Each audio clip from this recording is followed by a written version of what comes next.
Minecraft pero bawal ko sabihin yung letter L. Bad trip yung nag-comment. Letter yun daw. Ang hirap dun eh. Meron ako nakita nag-comment, di ko lang mahanap. Sabi niya pag nasabi ko, inom daw ako ng toyo. Bakit toyo? Ganito guys, para hindi badaya. Kakall natin si Sisi para bantayan niya tayo magsalita. Sisi, bantayan mo ako magsalita. Baka may masabi ako letter L. Okay, boss.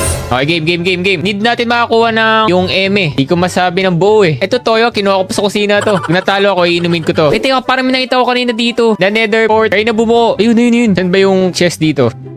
Ano to? Tip sa Minecraft para agad kayo may cook na food. Tunugin nyo muna. Aray! Tapos yan. O, diba luto na? Nasaan ba ako? Ba't wala akong makitang barangay? Hoy, Oh, bakit? May nasabi na ba ako? sabi mawala. Sabi ko wala, may nasabi ba ako wala? Check ko lang baka dinadaya ako ni Sisi ha. Kaya ayaw kong gumagawa ng mga challenge na ganito eh. Kung ano yung mga parusa na kino-comment nyo. Kaya lang guys, safe ba uminom ng toyo lang? Tanong natin mabilis kay Sisi para lang sigurado. Sisi, safe ba minom ng toyo lang? Ang pag-inom ng toyo ay maaari magdulot ng iba't ibang reaction sa iba't ibang tao. Patay! At pagtaas ng presyon ng dugo, patay. Kaya ako din lang iinumin ko guys. Susunod naman wag ganito. Nung last itlog,